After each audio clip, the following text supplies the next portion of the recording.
Assalamualaikum warahmatullahi wabarakatuh. Sahabat semua, saya punya apa ini? Saya punya jambu kampung. Rasanya manis asam. Nah, saya punya 2 bungkus.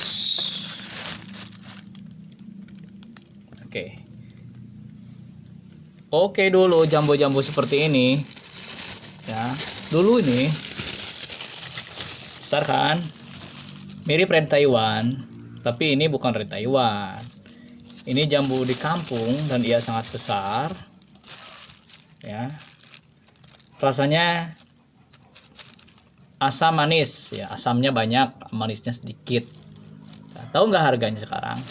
Harganya ini sudah 25.000. Ya, kalau lagi banyak bisa 10-15.000. Ya, seperti jambu kalau banyak itu kan sekali satu pohon tuh bisa 3 kuintal kalau yang besar.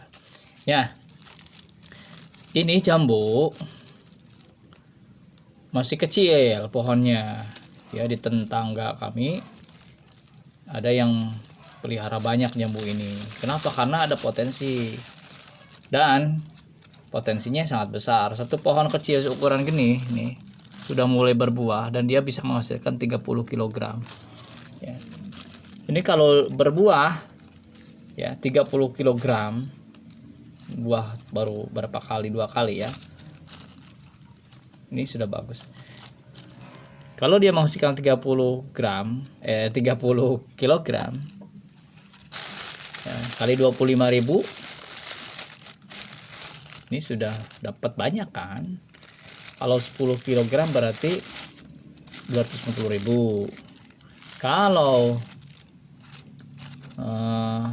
30 kilo 750.000. Kalau lagi murah nih, kalau lagi banyak juga di tempat yang lain atau di tempat lain lagi musim jambu ya 10.000 sampai 15.000. Kalau dia dapatnya 30 kilo kali 10.000 sudah menjadi 300.000. Lumayan satu pohon 300.000. Perawatan jambu kampung itu tidak terlalu sulit. Biasanya kita tidak direpotkan dengan pembungkusan atau pemeliharaan dari lalat buah karena dia sistemnya di sini kalau di tempat kami ya karena belum terlalu intensif budidayanya. Jadi para pekebun ini tidak membungkus. Ya paling menyemprot dari serangan lalat buah dan hama-hama semacam ulat gitu. Tapi juga tidak terlalu sering itu penyemprotan dilakukan. Dia sengaja seleksi alam aja, mana yang kuat bertahan berarti dia yang akan nanti bisa dijual dan dipanen. Ya. Jadi kalau misalkan pohon kecil sudah dapat 300.000 sekali panen, kita punya 10 aja udah 3 juta ya.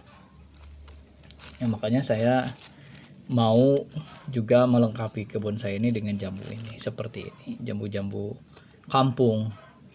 Alhamdulillahnya saya sudah tanam berapa ya yang kemarin dari Pak Ustadz Hindi ini.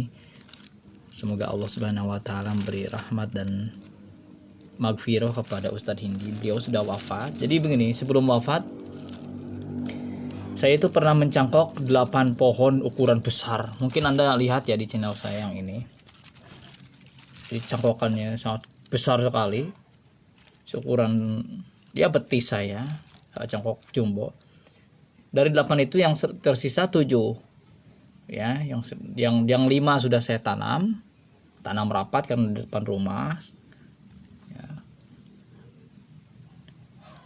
Kemudian satu lagi yang ini yang dari Pak Ustadz ini itu warnanya lebih indah daripada yang ini. Ini kan merah tapi enggak terlalu merah. Dari Ustadz Hindi itu merah dan ada semburat hitamnya, tapi tidak hitam seperti mutiara hitam. Karena kan jambu kampung. Nah, ini kalau ini rasanya itu dominan asam, tapi kalau yang dari Ustadz Hindi, kalau dia tua rasanya itu manis, asamnya dikit. Kalau saya bilang seperti jambu dalhari lah, mirip gitu. Ya, seperti jambu dalhari. Dia itu punya asam dikit. Nah, kemudian saya punya jambu hijau dari kampung juga, bukan madu dari hijau ini. Jambu kampung tapi juga rasanya manis. Nah, jambu-jambu seperti itu bisa melengkapi nanti pasar buah kita di sini. Nah, potensi pasarnya kan bagus. Nah, sekedar untuk tahu ya, for your information nih. Kalau pakai bahasa Inggris kalah. Jadi kami ini berada di area pantai, lokasinya di Desa Cidamar, Kecamatan Cidaun, Kabupaten Cianjur. Ya, sekarang kebutuhan buah di area pantai ini kan panas. Di tempat wisata itu semakin hebat sekarang permintaan buahnya. Termasuk nih jambu-jambuan. Pokoknya yang berair tuh sangat diminati. Yang berair jambu, kemudian kelengkeng, jeruk, melon, semangka. Pokoknya yang berair tuh sangat diminati. Apalagi kalau harganya murah ya, 5.000, jambu 5.000 itu masih worth it kalau menurut saya. Jambu 5.000 itu masih worth it. Kalau dibandingkan dengan perawatannya yang sangat minimalis. Ya paling sebulan kita ngasih pupuk itu cuma 0,5 kilo per pohon. Satu bulan sekali kita dimaksimalkan pupuk. Karena begini, ini juga sekedar untuk sharing ya. Jadi untuk teknologi pertanian dan budidaya apapun sekarang sudah ada yang disebut dengan sistem booster atau bisa disebut dengan pembuahan off season. Berbuah bisa dilakukan di luar musimnya. Nah, termasuk yang bisa seperti itu adalah dengan booster itu adalah jambu. Pohon jambu itu bisa di setting seperti itu. Misal gini, kita punya 20 pohon jambu ya. Dari 20 pohon jambu itu ada ya sekitar misalkan 5 pohon yang di luar musim. Ya, di luar musimnya. Jadi 15 sesuai musimnya, berarti 1 tahun itu bisa 2 kali, 1 tahun bisa 2 kali. Nah, untuk yang 5 pohon ini di luar musimnya. Jadi dia akan berbuah 3 kali. Digilir nih 5 pohon, dilakukan off season 5 pohon berikut. Jadi jangan terus-terusan, ini yang sudah di booster 1 kali harus pindah nih, periode berikutnya nggak boleh diulangi lagi, dia harus istirahat dulu selama 1 musim. Mungkin di tahun berikutnya 5 pohon berikutnya, tahun berikutnya lagi 5 pohon. Jadi 1 tahun itu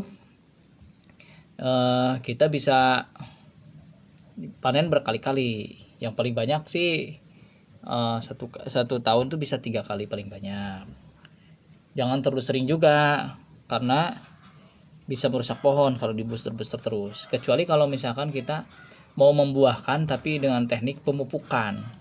Artinya bukan teknik perangsangan bunga dan buah, tapi bunga dan buah itu muncul karena nutrisinya cukup di pohon itu, di tanah. Caranya gimana? Yaitu kita jadwalkan. Kalau kita punya 20 pohon itu tadi misalkan ya, dan kita bagi menjadi 3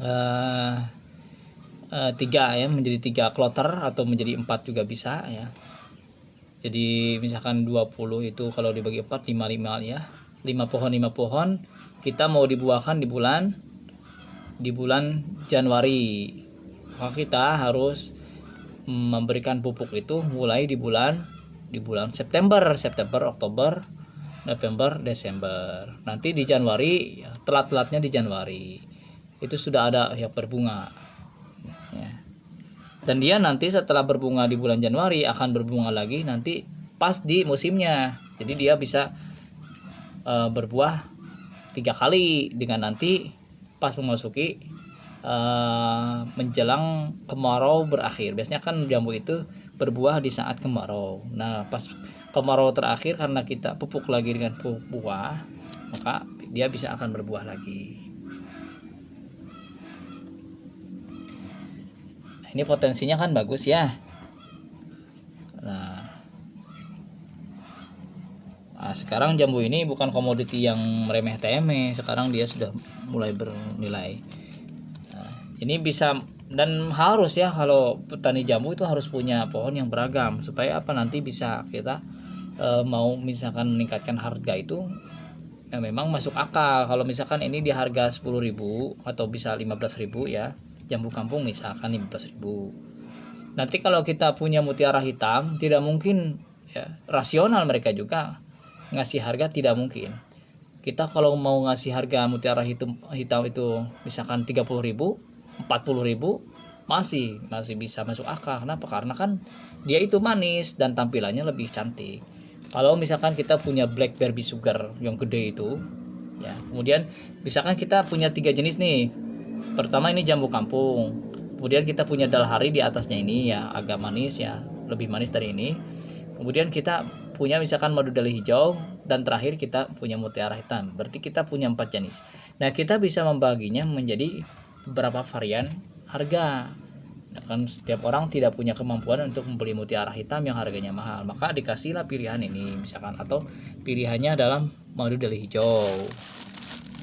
Nah, dengan demikian tentunya pasar akan lebih leluasa memilih. Kita akan menjangkau banyak orang, di situ banyak pembeli. Jadi adalah salah satu trik. Maka kenapa kalau di petani bibit, misalkan di petani bibit dan petani buah itu akan selalu ada.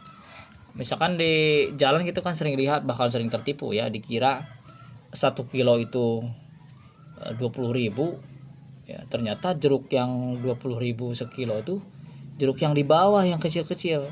Yang gedenya ternyata 1 kilonya 40.000. Oh, nah ini the trik dagang. Cuman kita jangan mengecoh lah. Kita sampaikan saja kalau misalkan jambu yang seperti ini yang memang 25.000. Karena sekarang masih langka ya. 25.000. Nanti kalau misalkan ada madu dali, baru kita naikkan dikit, misalkan jadi 30.000 atau 35.000. Kalau sudah masuk mutiara hitam baru lebih mahal lagi. Ya, banyak kok jambu yang berkelas, yang nilainya hebat. Tinggal kita mau gak melestarikan dan membudidayakannya. Budidaya itu apa? Ya, budidaya adalah menanam pohon dalam jumlah yang banyak dengan sistem teknologi pertanian yang bagus. Itu budidaya. Kan budi harus menggunakan olah pikir. Budaya juga ya. Apa sih budaya pertanian yang bagus sekarang? Jadi bisa diterapkan itu di budidaya. Jangan sampai kita ortodok ya. Ortodok menggunakan cara-cara yang tidak ilmiah ya. Atau memang cara-cara yang akan merusak pohon. Itu ortodok meskipun dibalut dalam baju modernisasi. Nah, ini sering saya tentang jambu kampung. Jadi Anda kalau mau menanam jambu kampung, ya tanam saja ya. Tanam saja di samping ya melengkapi pohon-pohon yang lain yang sudah Anda punya seperti matoa dan kelengkeng ataupun durian. Ini masih worth it dan ini sangat mudah. Dengan dijarkan saja, dibiarkan seleksi alam buahnya, orang masih mau membeli 25.000 per kilogram, bahkan dikasih lebih. Terima kasih ya. Ini sharing saya. Silakan untuk klik subscribe. Jangan lupa like, comment, dan share. Oke, terima kasih. Assalamualaikum warahmatullahi wabarakatuh.